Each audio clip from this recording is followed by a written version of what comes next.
नमस्कार दोस्तों, मैं हूं आपकी होस्ट हिना। लेके आई हूं आपका फेवरेट शो जिसका नाम है संगनी फॉर टुडेज वुमन।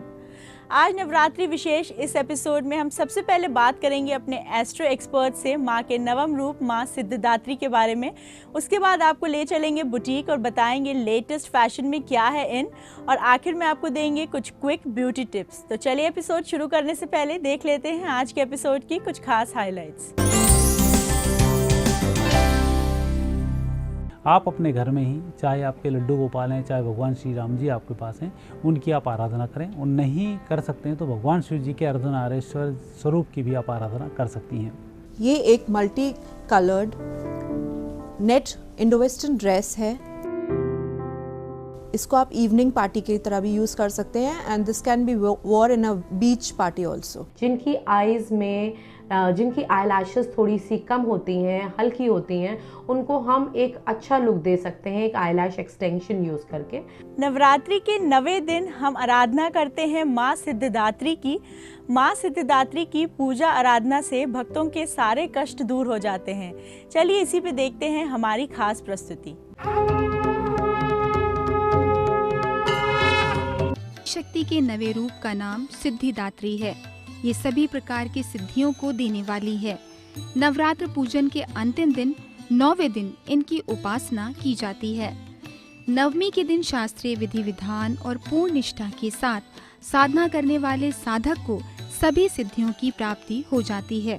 देवी पुराण के मुताबिक भगवान शिव ने माँ सिद्धिदात्री की कृपा से ही तमाम सिद्धियाँ प्राप्त की थीं। माँ सिद्धिदात्री देवी सर्व सिद्धियाँ प्रदान करने वाली देवी हैं। उपासक या भक्त पर इनकी कृपा से कठिन कार्य भी चुटकी में संभव हो जाते हैं। हिमाचल के नंदा पर्वत पर इनका प्रसिद्ध तीर्थ है। अणिमा, महिमा, गरिमा, लघिमा, प्राप्ति, प्रकाम्य, इशित्व और वशित्व 8 सिद्धियां होती हैं। इसलिए इस देवी की सच्चे मन से विधि विधान से उपासना आराधना करने से ये सभी सिद्धियां प्राप्त की जा सकती हैं। माँ सिद्धिदात्री ने दाहिने तरफ नीचे वाले हाथ में चक्र और ऊपर वाले हाथ में गदा धारण कर रखी है। उनके बाईं तरफ के नीचे वाले हाथ में शंख और ऊपर वाले हाथ में कमल का पुष्प है। इनका वाहन सिंह है और ये कमल पुष्प पर भी आसीन होती हैं। माँ सिद्धिदात्री के चरणों में शरणागत होकर श्रद्धालुओं को निरंतर नियमनिष्ठ रहकर उपासना करनी चाहिए। इनकी साधना करने से लौकिक और परलौकिक सभी प्रकार की कामनाओं की पूर्ति हो जाती है। इस देवी का स्मरण, ध्यान और पूजन भक्त को अमृत पथ की ओर ले जाते हैं।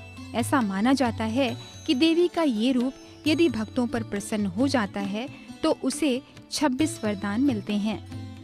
सिद्धिदात्री की पूजा करने के लिए नवान्न का प्रसाद, नवरस युक्त भोजन तथा 9 प्रकार के फल फूल आदि का अर्पण करना चाहिए। माँ की आराधना का मूल मंत्र ही है सभी का मंगल करना।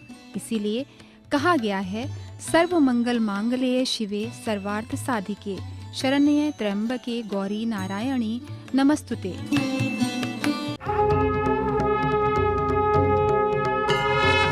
दोस्तों, अब हमारे एस्ट्रो एक्सपर्ट से जानेंगे माँ सिद्धिदात्री की पूजा आराधना से जुड़ी कुछ विशेष जानकारियाँ। जानेंगे सही विधि क्या है पूजा की। नवमी का दिन मुख्य रूप से सिद्धिदात्री का दिन होता है और कल के दिन भगवान अर्धनारीश्वर जी का भी पूजन किया जाता है।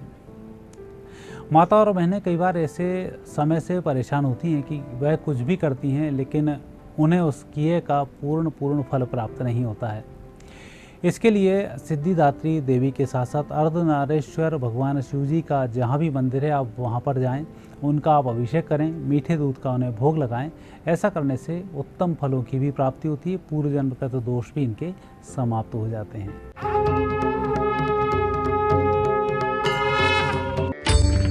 नवरात्रि का महापर्व शक्ति की आराधना का ऐसा दुर्लभ मौका है जिसमें आदि शक्ति के विभिन्न स्वरूपों की आराधना करने वाले भक्त की बड़ी से बड़ी इच्छा भी पूर्ण होती है।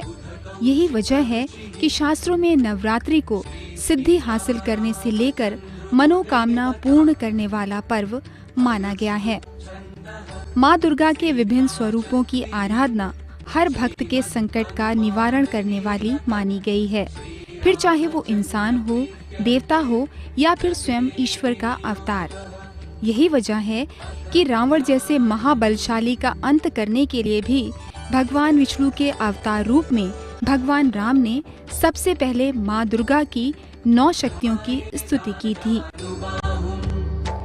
नवमी के दिन शास्त्रीय विधि विधान और पूर्ण निष्ठा के साथ साधना करने वाले साधक को सभी सिद्धियों की प्राप्ति हो जाती है।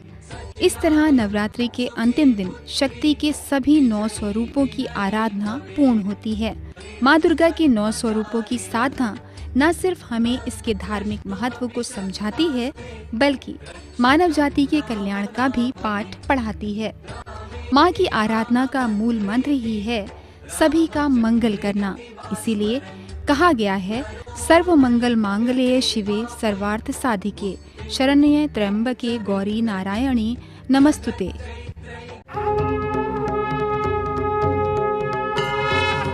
कल नवमी का त्यौहार है। भगवान श्री राम जी का जन्मोत्सव भी मनाया जाना है। भगवान श्री राम जी के जन्मोत्सव के दिन भी कई छोटे छोटे उपाय माता और बहनें कर सकती हैं, क्योंकि माता और बहनें इस बात को लेकर भी परेशान होती है कि करती बेचारी बहुत कुछ हैं, लेकिन उन्हें फल कुछ प्राप्त नहीं होता है। विशेष रूप से जो गृहिणियाँ हैं वह तो मेहनत करने के बावजूद भी सताई भी जाती हैं और परेशान भी रहती हैं। उनकी जो मेहनत होती है उसका फल कोई मानने को तैयार ही नहीं होता है कि ये इतनी मेहनत दिन भर में करते हैं। संतान की भी कई समस्याएं खड़ी हो जाती हैं और घर परिवार के लोगों को बैलेंस करना भी गृहिणियों का मुख्य काम होता है। जब हम ऐसे समय में उलझते हैं तो भगवान श्री राम जी की नवमी तिथि का विशेष महत्व होता है। आप अपने घर में ही, चाहे आपके लड्डू गोपाल हैं, चाहे भगवान श्री राम जी आपके पास हैं, उनकी आप आराधना करें। उन नहीं कर सकते हैं तो भगवान शिव जी के अर्धनारीश्वर स्वरूप की भी आप आराधना कर सकती हैं। उन्हें आप पंचामृत से स्नान कराएं। घर में आटे के हलवे का भोग लगाएं। साथ ही धने की पंजीरी बनाकर, धने को घी में थोड़ा सा सेंक लिया जाता है और उसमें शक्कर का बूरा मिला दिया जाता है, उसका आप इनको प्रसाद चढ़ाएं। वह प्रसाद स्वयं भी ग्रहण करें, वह प्रसाद सभी लोगों को बांटे भी। ऐसा करने से घर में कई प्रकार की बाधाएं समाप्त होती हैं। हमें हमारी मेहनत का पूरा फल प्राप्त होता है। भगवान श्री राम की कृपा से पारिवारिक जीवन सुखमय रहता है।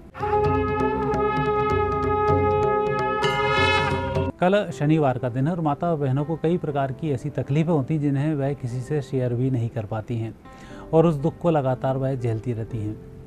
इसकी निवृत्ति के लिए भी एक छोटा सा उपाय किया जाता है। इसमें आटे की पंजीरी बनाई जाती है। आटे को घी में सेका जाता है और उसमें चीनी मिलाई जाती है। तो चीनी के स्थान पर बतासे होते हैं, इनको बारीक करके इसमें मिलाए जाते हैं और इन सामग्री को लेकर पीपल के वृक्ष के आसपास डाल दिया जाता है। ऐसा कार्य आप हर शनिवार करना शुरू करें।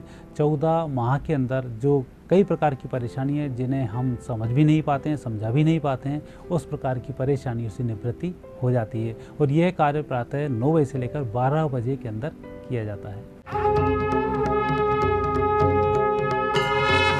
दोस्तों, अगर आपके पास है कोई भी सवाल या हमारे शो से जुड़े कोई भी सुझाव तो ज़रूर लिखकर भेजिए हमारे फेसबुक पेज पे। हमारी फेसबुक आईडी है facebook/ETV संगनी। अब वक्त हो गया एक छोटे से ब्रेक का, लेकिन कहीं जाइएगा मत, क्योंकि ब्रेक के इस पार हमारे बुटीक स्पेशल में हम आपको दिखाएंगे कि करेंटली क्या है फैशन में इन। ये एक multi coloured net Indo western dress है। इसको आप इवनिंग पार्टी की तरह भी यूज कर सकते हैं and this can be war in a beach party also. जिनकी आईज में जिनकी आईलैशेस थोड़ी सी कम होती हैं, हल्की होती हैं, उनको हम एक अच्छा लुक दे सकते हैं एक आईलैश एक्सटेंशन यूज करके।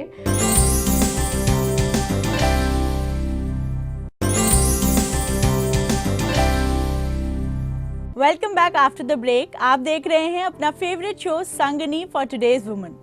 इस बुटीक स्पेशल सेगमेंट में हम आपको आउटडोर ले जाने वाले हैं, जहां हम आपको बताएंगे कि कौन सी ड्रेसेस हैं जो करेंटली फैशन में इन हैं।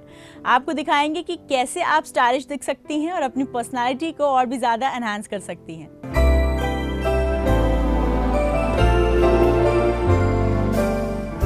गुड आफ्टरनून, मेरा नाम विमी चावला है। मैं एक फैशन एक्सपर्ट हूँ।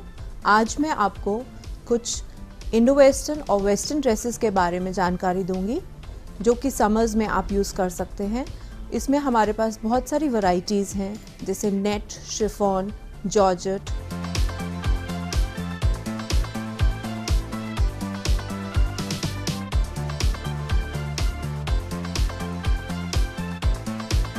ये एक multi coloured net Indo western dress है।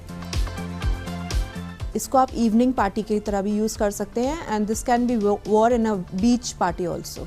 शिफॉन के डिफरेंट स्टाइल के गाउन्स इवनिंग पार्टीज़ के लिए बहुत अच्छे हैं, समर्स के लिए।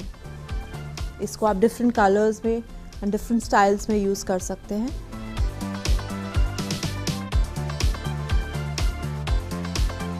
अगेन ये एक बहुत ही खूबसूरत नेट की लाइट शेड्स की ड्रेस है जो कि गर्ल्स भी पहनना पसंद करती हैं और लेडीज़ को भी बहुत पसंद आती है।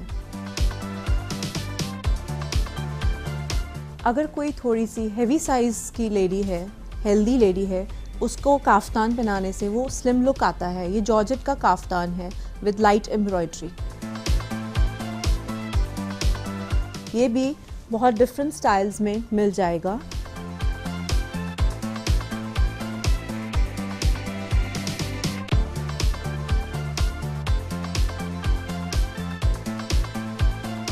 अब हम गर्ल्स के लिए कुछ ड्रेसेस की बातें करेंगे।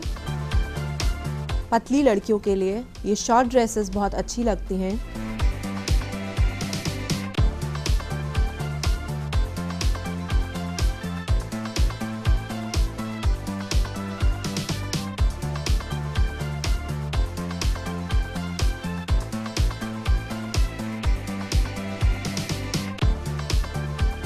इस टाइप की ड्रेसेस ट्राउजर्स के साथ, जीन्स के साथ भी पहन के यूज़ कर सकते हैं।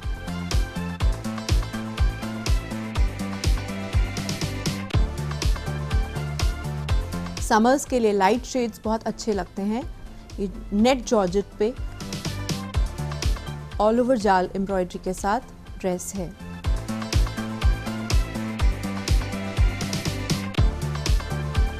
गर्ल्स आजकल प्लाजोज विद शॉर्ट टॉप पसंद करती हैं। स्पेगेटी टॉप्स के साथ बहुत स्मार्ट लगती हैं ये dresses.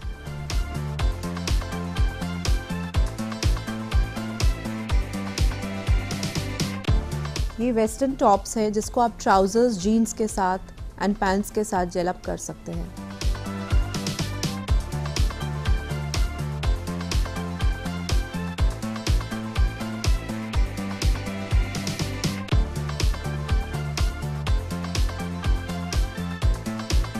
Light shades, shimmers, bright colours girls के ऊपर बहुत अच्छे लगते हैं।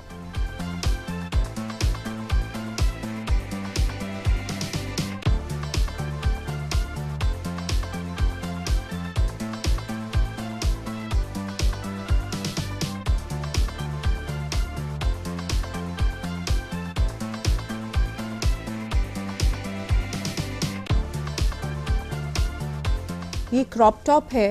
इसको जीन्स के साथ और स्कर्ट्स के साथ टीम अप करके पहना जा सकता है।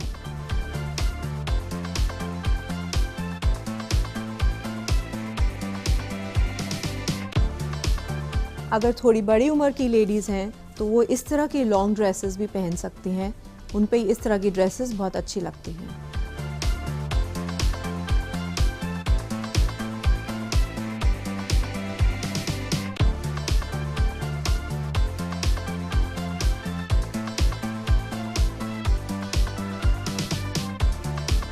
आज हमने कुछ वेस्टर्न ड्रेसेस के बारे में और इंडो वेस्टर्न ड्रेसेस के बारे में बात करी। नेक्स्ट टाइम हम आपके लिए कुछ और नया लेके आएंगे। तब तक के लिए शुक्रिया।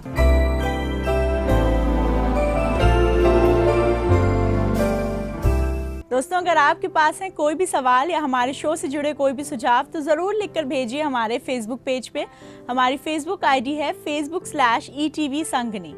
बढ़ते हैं ब्रेक की तरफ, कहीं जाइएगा मत, क्योंकि ब्रेक के उस पार हम डिस्कस करने वाले हैं कुछ क्विक ब्यूटी टिप्स आपके साथ। जिनकी आईज में जिनकी आईलैशेस थोड़ी सी कम होती हैं, हल्की होती हैं, उनको हम एक अच्छा लुक दे सकते हैं एक आईलैश एक्सटेंशन यूज़ करके।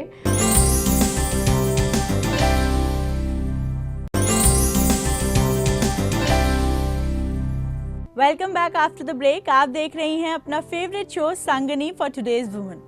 अब हमारी ब्यूटी एक्सपर्ट आपको देने वाली हैं कुछ क्विक ब्यूटी टिप्स, जिससे बहुत ही कम समय में आप अपने लुक को एनहांस कर पाएंगी और भी ज़्यादा अट्रैक्टिव दिख पाएंगी। चलिए देखते हैं क्या है ये खास ब्यूटी टिप्स आपके लिए।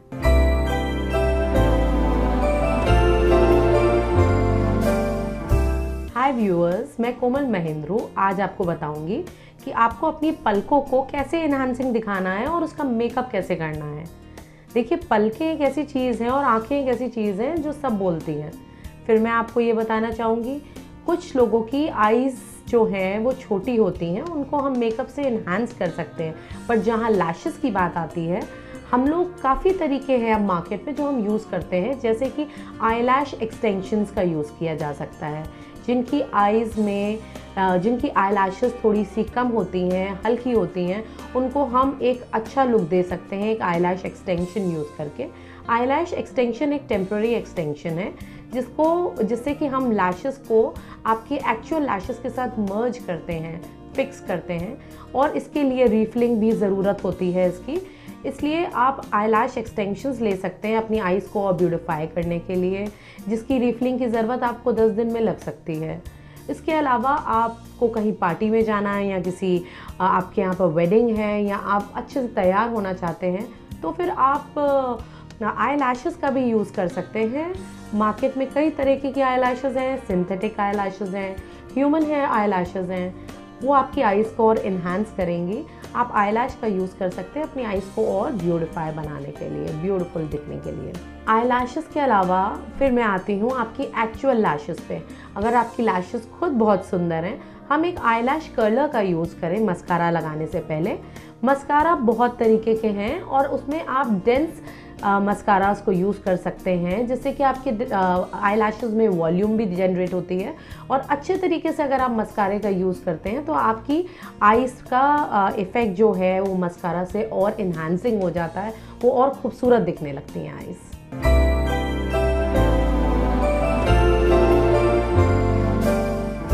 अगर आपके पास है कोई भी सवाल या हमारे शो से जुड़ा कोई सुझाव, तो ज़रूर लिखकर भेजिए हमारी फेसबुक आईडी पे। हमारी फेसबुक आईडी है facebook/ETV संगनी। अब दीजिए अपनी होस्ट हिना और संगनी की पूरी टीम को इजाज़त। आपकी संगनी कल फिर हाजिर होगी कुछ और नई जानकारियाँ लेके। तब तक अपना ख्याल रखिए, स्वस्थ रहिए और ब्यूटीफुल दिखिए। नमस्कार।